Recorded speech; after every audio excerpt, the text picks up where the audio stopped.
tank is 12 decimeter by 8 decimeter by 5 decimeter. Internal measurements. How many cubes edge 7 centimeter can be packed in the tank with the faces parallel to its sides of the tank, and how much space is left unoccupied?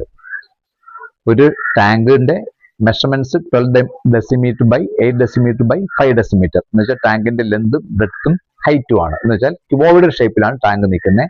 അതിന്റെ length 12 decimetre, breadth 8 decimetre, height 5 decimetre.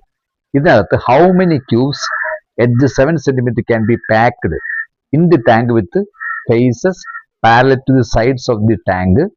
അപ്പൊ ഈ ടാങ്കിനകത്ത് ആ സൈഡ്സിന് പാരലായിട്ട് നമ്മൾ cubes 7 centimetre സൈഡുള്ള cubes pack ചെയ്യുന്നു.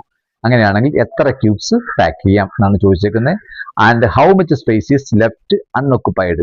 ഈ ക്യൂബ് പാക്ക് ചെയ്തതിനു ശേഷം എത്ര സ്പേസ് അതിനിടയ്ക്ക് വേക്കൻ്റ് ആയിട്ട് കാണും, അതിന്റെ ഇത് വോളിയവും കണ്ടുപിടിക്കണം. എത്ര സ്പേസ് ഉണ്ടെന്ന് കണ്ടുപിടിക്കണം. അപ്പൊ നമ്മുടെ ലെന്ത് എന്ന് പറയുന്നത് ടാങ്കിന്റെ ലെന്ത് 12 ഡെസിമീറ്റർ ആണ്. പക്ഷേ ക്യൂബിന്റെ എഡ്ജ് 7 സെന്റിമീറ്റർ ആണ് നിൽക്കുന്നത്. അപ്പം ഈ ഡെസിമീറ്ററിനെ കൂടി സെന്റിമീറ്റർ ആക്കുക. 1 ഡെസിമീറ്റർ 10 സെന്റിമീറ്റർ ആണ്.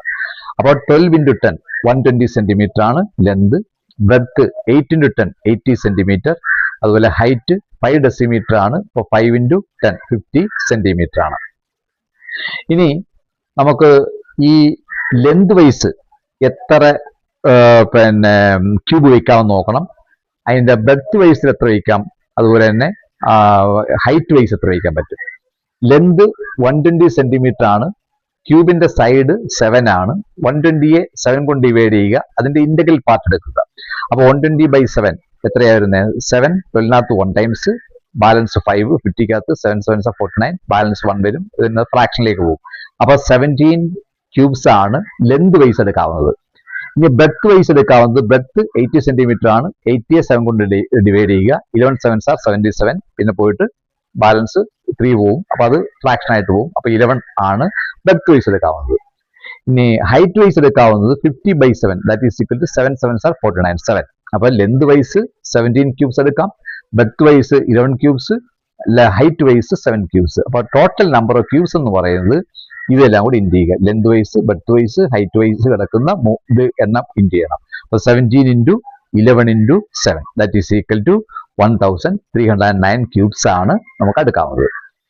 ഇനി അപ്പൊ ആദ്യത്തെ ക്വസ്റ്റ്യൻ ആൻസർ എത്ര ക്യൂബ്സ് ആണ് പാക്ക് ചെയ്യാൻ പറ്റുന്നത്? 1309. ഇനി രണ്ടാമത്തെ ക്വസ്റ്റ്യൻ, ഇനി എത്ര മാത്രം സ്പേസ് ബാലൻസ് ഉണ്ടെന്നാണ് നമുക്കിനി അറിയേണ്ടത്. അപ്പൊ അതിനുവേണ്ടി എന്ത് ചെയ്യണം? ആ ടാങ്കിന്റെ മൊത്തം വോളിയവും കാണണം. ഈ 1309 ക്യൂബ്സിന്റെ വോളിയവും കാണണം. ടാങ്കിന്റെ വോളിയം എന്ന് പറയുന്നത് ക്യൂബോയിഡ് ഷേപ്പ് ആയതുകൊണ്ട് ലെന്തിന്റെ ബ്രെഡ്ത്തിന്റെ ഹൈറ്റ് ആണ് 120 into 80 into 50, that is equal to 4,80,000. ഇത് മൂന്നും കൂടെ ഇൻഡ് ചെയ്യുമ്പോൾ 4,80,000 കിട്ടും. ഇനി അടുത്തത് വോളിയം ഓഫ് 1309 ക്യൂബ്സ്. ഒരു ക്യൂബിന്റെ വോളിയം കാണുന്ന ഫോർമുല സൈഡിന്റെ ക്യൂബാണ്. സൈഡിൻ edge into edge into edge. ഇവിടെ എഡ്ജ് എന്ന് പറയുന്നത് 7 സെന്റിമീറ്റർ ആണ്. അപ്പോൾ 7 ക്യൂബ് ഇൻറ്റു, പിന്നെ അങ്ങനെ 1309 ഉണ്ട്. 1309 into 7 cube, that is equal to 1309 into 7 cube 343. അത് ഇൻഡ് ചെയ്യുമ്പോൾ നമുക്ക് 4 lakh വരും. 4,40,987 സെന്റിമീറ്റർ ക്യൂബ്. 1309 into 343. ഇത് ഇൻഡ് ചെയ്യുമ്പോൾ 4,40,987. വോളിയം ഓഫ് ദി അൺഒക്കുപ്പൈഡ് സ്പേസ് എന്ന് പറയുന്നത് വോളിയം ഓഫ് ദി ടാങ്കിൽ നിന്ന് വോളിയം ഓഫ് ദി ക്യൂബ്സ് കുറയ്ക്കണം. വോളിയം ഓഫ് ദി ടാങ്ക് 4,80,000 ആണ്. വോളിയം ഓഫ് ദി ക്യൂബ്സ് 4,40,987 ആണ്. പിന്നെ ബാലൻസ് വരുന്നത് 31,013.